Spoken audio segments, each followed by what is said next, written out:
Alex Owens. Honored for journalism with a Regional Murrow Award. News 1226. On your side. Good luck, everyone. We'll see you back here on Wednesday night. Live from Augusta. You're watching News 1226 at 11.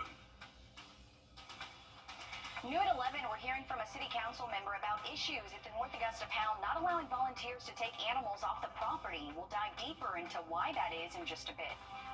Thanks for joining us tonight. I'm Zaina Halliburton. We'll get to that story in just a moment. But first, we saw some rain today, and the question is, will it stick around this week? Your first alert meteorologist, Emily Acton, live in the Weather Center with what we can expect tonight into tomorrow, Emily. And, of course, everyone already has their eye on Friday, right? 4th of July. Yeah, definitely so.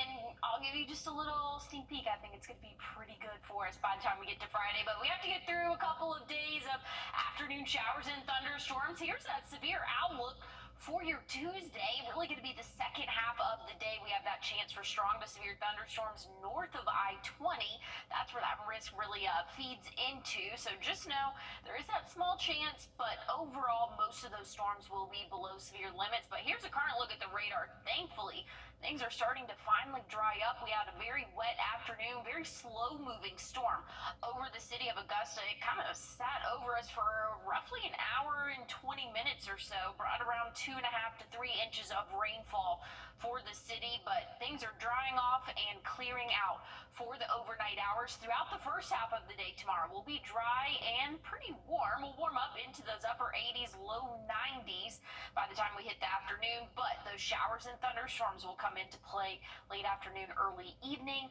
I'll have a check on what all you can expect and a look at your 4th of July forecast coming up. Thanks, Emily.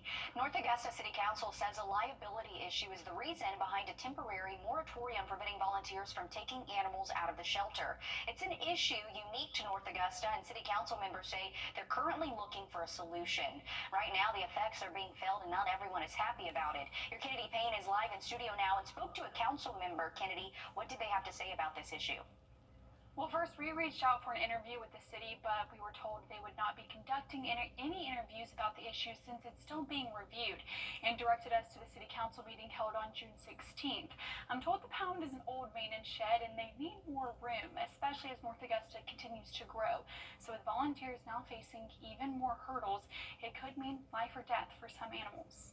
For many dogs in shelters, freedom begins with a volunteer's hand, like Dennis Wrdw, who is also on North Augusta's City Council. The rescue group has been saving the city's animals for the last 3 years to a save rate of 97%.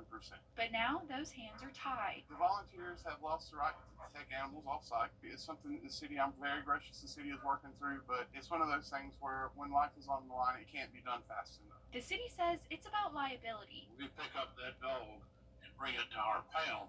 Not only are we responsible for that dog, we're responsible for anything that dog does from that point forward. Kelly Zier is the North Augusta city attorney. He says the city could be held liable for as much as $2 million. My goal is to go through all these documents, see what we need to do to limit our liability as best we can and have the proper paperwork. But volunteers say this setback is already affecting animals. We can't hold any adoption events currently. We can't take dogs to the vet. We can't do temporary fosters. And that's why even for 30 days, as temporary as that sounds, it's a big deal. On June 16th, the city said they hope to have a new document in front of City Council in 30 days. But volunteers say that's time they don't have. When we have a dog in the pound for a month, that's when we start looking at euthanasia. We haven't euthanized a dog in our city shelter in 3 years for space. So our back is against the wall right now. So that document can't get in front of council fast enough. And Wrdw says he hopes for better communication going forward. When you have a volunteer group that's working with your animal control officer and doing something like that,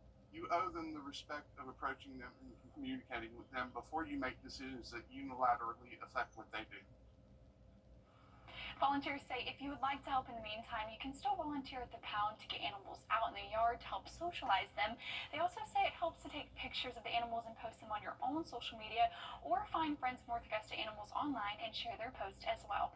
Thanks for that update, Kennedy. It's going to be interesting to see what comes out of this, because we know anytime that fosters can take animals home, it is helping get more of those animals out of the shelter. Thanks for that. Breaking news tonight, the trial of Brian Koberger, the man charged.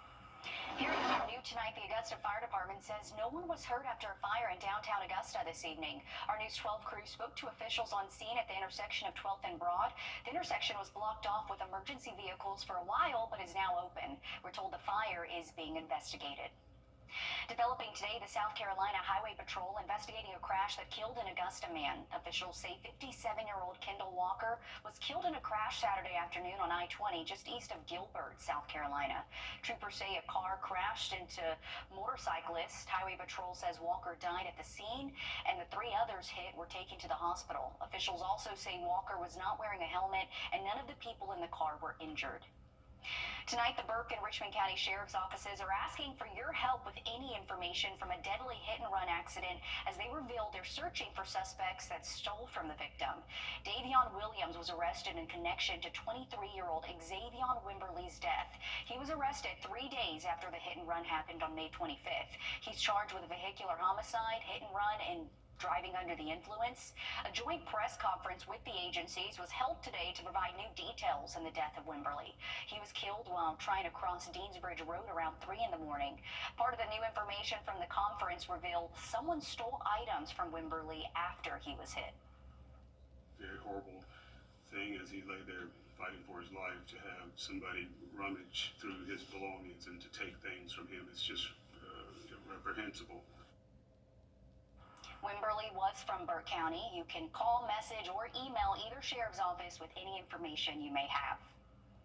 New details tonight on 2 teens charged in connection to a road rage shooting that injured 2 people on I-20 yesterday. In the incident report released this afternoon, the Richmond County Sheriff's Office says 1 victim was shot in the ankle and the other in the shoulder. Deputies said they found the car had been hit in about 6 different places. Both 17-year-old suspects here on your screen, Miranda Myers and Cameron Howard, face aggravated assault charges, and Howard faces a gun charge as well. We're on your side tonight, continuing to follow a safety alert in Aiken over discolored water. Businesses and community members have been impacted and continue to report issues, but there's some good news. Aiken City Manager Stuart Biedenbaugh says the city's efforts to flush water hydrants is working. The city has not declared a boil water advisory from the discolored water, but warned against using it to wash clothes. Biedenbaugh addressed the response from people in the city when we spoke with him today. That is not acceptable for residents. We're glad that they notified us so we could target the problem areas and begin flushing the lines through the fire hydrants. You can report discoloration and see what the city wants you to do if you're still having issues on our website, wrdw.com, and the News 12 app. Tomorrow is the grand reopening of Pendleton King Park in Augusta. The 64-acre park was heavily damaged by Hurricane Helene and has been closed since then. It was left to the city as a bird sanctuary to honor the son of John Pendleton King II. Tomorrow's reopening starts at 10 in the morning, where there will be inflatables and food. The park will remain open until dusk. We're told this is a rain or shine event, so go and support Pendleton King Park. It really is a nice park if you like to go walk, if you like to play disc golf, if you have a dog. I've had some great memories out there, Emily.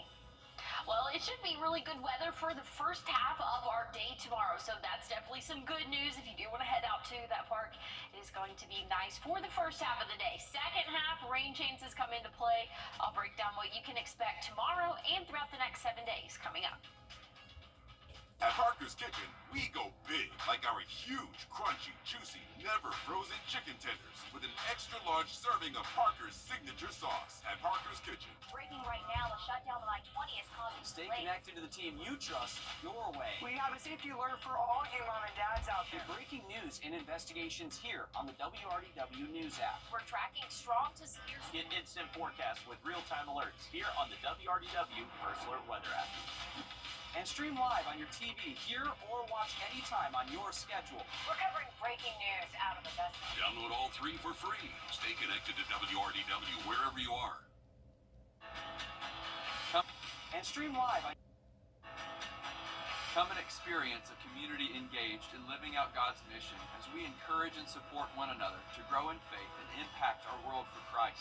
We welcome you to join us this week on one of our campuses in Augusta, Belvedere, or Grovetown. You can also join us right here on WRDW News 12 at 11 a.m. for Warren A Way of Life. Visit us anytime online at warren.church for more information.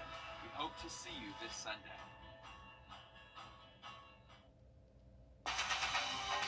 Now, your First Alert weather with meteorologist Emily Acton. Overnight tonight, we'll see those temperatures drop off into the lower 70s for us. That average overnight low right around that 72-degree mark. So very mild start to our day tomorrow. I'm going to go ahead and say warm. I think it's a warm start to our day tomorrow. Zaina agrees with me. We are seeing those temperatures again in the lower 70s to start off your Tuesday. And anyways, this is what we're looking at throughout the next couple of days. We do have that marginal risk out for your Tuesday. Really going to be the later afternoon hours. We're seeing that chance for those strongest severe storms possible, really north of I-20 for us. So again, very low risk there, but just be prepared. Hey, those thunderstorms might be a little bit stronger than what we saw today. And man, we saw plenty today. One was basically stationary over the city of Augusta for about an hour for us, but thankfully things have calmed down and really start to dry up for the overnight hours. So hopefully we won't have any more thunderstorms to wake us up overnight. That happened to me this weekend. So good news for the overnight hours. Starting off the day tomorrow, really mostly dry, a little bit cloudy though for the first half of the day, but we'll still see the sun at times warming up to right around 90, but rain chances come into play late afternoon, evening, and that'll last into the overnight hours. And again, we'll have to keep a close eye to make sure none of those storms become severe, because that is a possibility for your Tuesday, Wednesday.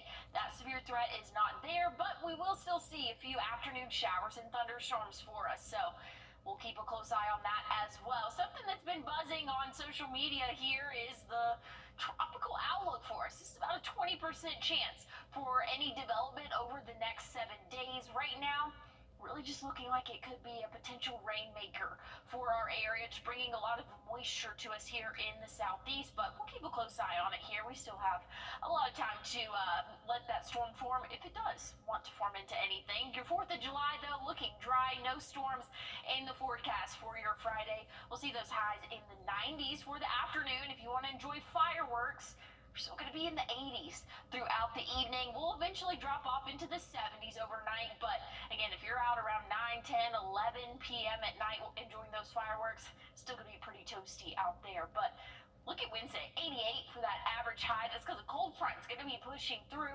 Once we get into this weekend for us, we're going to be in those lower 90s, and rain chances do come back into play on Sunday. But Zaina, this really isn't too bad of a forecast for the first week of July. I'm just glad we're not seeing those upper 90s anymore. Okay, let's keep it that way. Thank you for that, Emily. Authorities in northern Idaho are describing the killing of 2 fire battalion. We have a safety alert for you tonight about nearly 150,000 pounds of bologna being recalled nationwide. Cage's European-style Provisions, Inc. put out the recall due to a misbranding issue. The USDA Food Safety and Inspection Service says the recall has undeclared meat or poultry source materials. The ready-to-eat bologna items were produced between March 20th and June 20th of this year.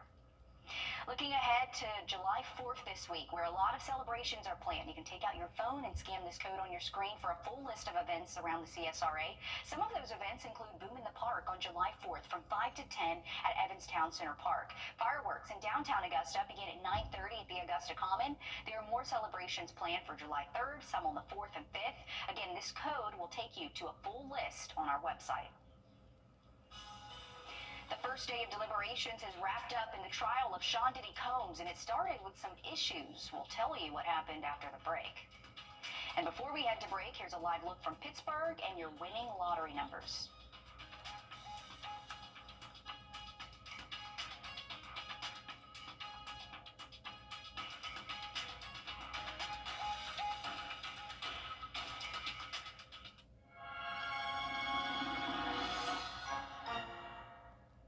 If you have to ask. Coming up in sports, you don't have to look far to find former CSRA athletes giving back to their community. Hear all about a former basketball star giving back. A car it can happen in a snap, but did you know you can get your case started immediately by going to mycostellolawfirm.com? That's mycostellolawfirm.com to get your case started today. First Alert Weather, where accuracy matters, keeping you alert during severe weather and helping you plan your day. We put our money where our forecast is. Each weekday, our forecasted high is within 3 degrees of the actual high. A local charity gets money in the bank. By being 100% accurate for a full month, over $1,000 went to a single charity. No other Augusta station is on your side the way we are, keeping you ready for anything and putting our accuracy to work.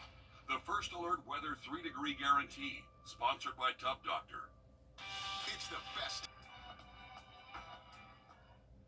First Alert Radar, powered by Jim Hudson Automotive Group. On your sideline, sponsored by Chandler Law Firm. All-Star Weekend is fast approaching. The Futures game roster is out, and since it began in 1999, no Grovetown native has been invited to play. That changes this year. The Warriors' Hayden Harris has been selected to play during All-Star Weekend. The area native, who doubles as a relief pitcher and center fielder, was one of 17 to be selected to the National League roster, one of 9 pitchers. He's joined by teammate J.R. Ritchie, who plays with Harris on the Gwinnett Stripers. Georgia's Charlie Condon, also in the Golden Spikes winner, currently plays for the Rockies minor league affiliate. The 2025 MLB All-Star Futures game will take place at Truist Park on July 12th. Chipper Jones gets that National League team. We see it all the time now, athletes making it big, then coming back to give their hometown a boost. That's when it really comes full circle. Cross Creek's Jordan Dorsey went to North Carolina A&T. Now she's back teaching her community the fundamentals of the game at the Kroc Center. For the opportunity, I'm thankful for the crowd allowing me to join this here. And I'm just excited. Like I said, the biggest piece for me is having attention for having kids that are excited to come back and hang with. I'm excited to come back and hang with the coaches. So, as long as we have those kids come back and just continue to pour into them each year, I'm just excited for that.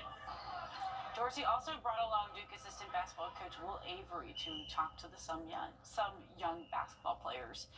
Hey, good news for the Atlanta Dream guard. Alicia Gray was named for the 2025 All-Star team. This is her 3rd straight selection, but first starting nod.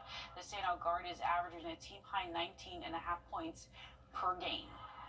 Okay, the Hawks keep loading up their roster with some big dish moves. They got Porzingis last week. Nikhil Alexander-Walker will book his ticket south next. The Hawks got the Timberwolves guard for 4 years, $62 million in return. Atlanta sends their 2027 second-round pick in cash to Minnesota. Atlanta also picked up the former Memphis sharpshooter Luke Kennard for 1 year, $11 million deal. So big additions to the Atlanta Hawks squad. Maybe they'll be just as good as the Dream to watch the next year. So let's. I know it's okay. How's 4th of July looking? There you go. Things are looking good for us, but hey, we have a what to wear forecast for you tomorrow. Shorts and a t-shirt, but don't forget that rain gear. It's going to be warm, but those afternoon showers are here. But this is brought to you by Bojangles. I'll have a look at your 7-day forecast though one more time coming up. Your What to Wear forecast is sponsored by Bojangles.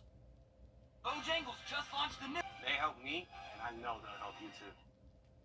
Listen to this story. Why did the turkey cross the road to harass a New Yorker on his way to work? You see it right there. Look at him go. Just running around the car, running around the car. Turkey said, "Not today, sir. You don't need to go to work."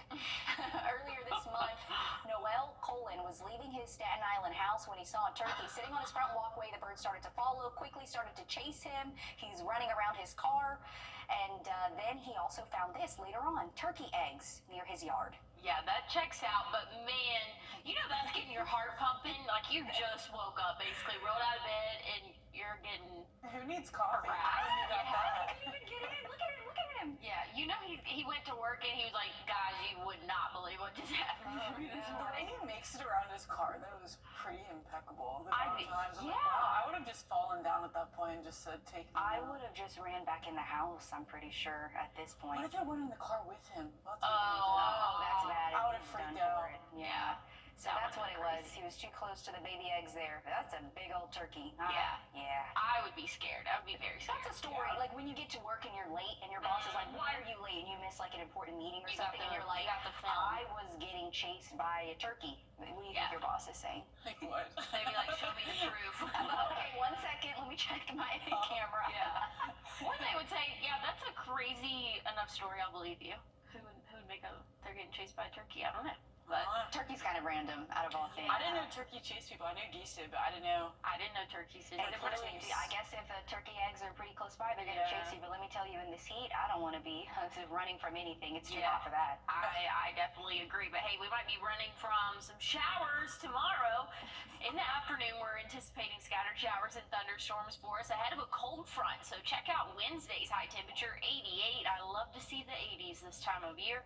Once we get into the end of our week, much drier for us. Friday, 4th of July, 94, plenty of sunshine. Things are looking good for your Saturday, too, if you have any holiday plans lasting into the weekend. Sunday, we'll bring back that chance of showers, maybe a couple rumbles of thunder there, but overall, things are looking a little bit less intense this week, Zaina. Okay, we'll take a little bit less intense then. Emily, thanks for that. That's all our time. Join us on News 12 this morning. Ashley stars in